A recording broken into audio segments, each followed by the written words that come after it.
মুক্তিযুদ্ধের পক্ষের কণ্ঠস্বরকে দমনের জন্য, বন্ধ করার জন্য ফ্যাসিস্ট ডক্টর ইউনূস, এনসিপি, জামাত, জুলাই মঞ্চ, সাংবাদিক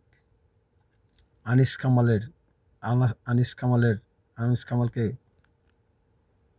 ষড়যন্ত্র করে জেলে পাঠিয়েছে। আর কলোনিয়াল পুলিশ এত বড় একটা অ্যান্টি ডিসক্রিমিনেশন রেভলিউশনের পরও এখনও মানুষের নামে মিথ্যা মামলা দেয়। কেউ যদি মিথ্যা মামলা কারোর বিরুদ্ধে দায়ের করে, তার উপর ভিত্তি করে কলোনিয়াল পুলিশ এখনও সাংবাদিকদের গ্রেফতার করে হয়রানি করে সাধারণ জনগণকে হয়রানি করতেছে। 2000 মানুষ জীবন দেওয়ার পরও কলোনিয়াল পুলিশ এখনও ঠিক হয়নি। আমরা সাংবাদিক আনিস আলমগীরের নিঃশর্ত মুক্তি দাবি করতেছি এবং ডক্টর ইউনূসের অসাংবিধানিক অন্যায় কর্মকাণ্ড হতে ডক্টর ইউনূসকে বিরত থাকার জন্য অনুরোধ করতেছি। ডক্টর ইউনূস সংবিধানের অধীনে থেকে তার একটা সুষ্ঠু ইলেকশন দেওয়ার কথা। তিনি কারো প্রতি বৈষম্যমূলক আচরণ করতে পারেন না, কিন্তু ডক্টর ইউনূস শুরু থেকেই বৈষম্যমূলক আচরণ করতেছেন সাংবাদিকদের প্রতি, রাষ্ট্রের অনেক নাগরিকের প্রতি, যা ডক্টর ইউনূসের কাছ থেকে কাম্য নয়। ডক্টর ইউনূস তার শপথ থেকে 1 ইঞ্চিও তিনি নড়তে পারবেন না। সাংবিধানিক শপথ ডক্টর ইউনূসকে রক্ষা করতেই হবে।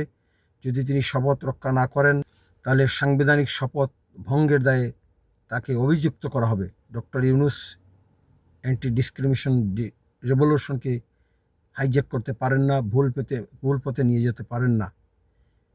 শেখ হাসিনার বিরোধিতা করেছিলেন আনিস আলমগীর, কিন্তু মুক্তিযুদ্ধের পক্ষে কথা বলা, মুক্তিযুদ্ধের স্থাপনার পক্ষে কথা বলা, মুক্তিযোদ্ধাদের আত্মত্যাগের প্রতি সম্মান রেখে কথা বলা মানে শেখ হাসিনার পক্ষে কথা বলা নয়। শেখ হাসিনা আর মুক্তিযুদ্ধ আর বঙ্গবন্ধু কমপ্লিটলি পৃথক বিষয়। বঙ্গবন্ধু, মুক্তিযুদ্ধের চেতনা, এগুলার পক্ষে বাংলাদেশের সার্বভৌম জনগণ আওয়াজ তুলবেই ডক্টর আনিস আলমগীরের মতো। সার্বভৌম জনগণকে মুক্তিযুদ্ধের চেতনা থেকে কেউ সরাতে পারবে না। অতএব ডক্টর ইউনূসকে অবিলম্বে ডক্টর আনিস আলমগীরকে মুক্তি দিতে হবে এবং তার বিরুদ্ধে মিথ্যা মামলা প্রত্যাহার করতে হবে। এবং যেসব পুলিশ মিথ্যা মামলার উপর ভিত্তি করে সাংবাদিক আনিস আলমগীরকে গ্রেফতার করেছে, এদেরকেও বিচারের মুখোমুখি করতে হবে। জয় বাংলা।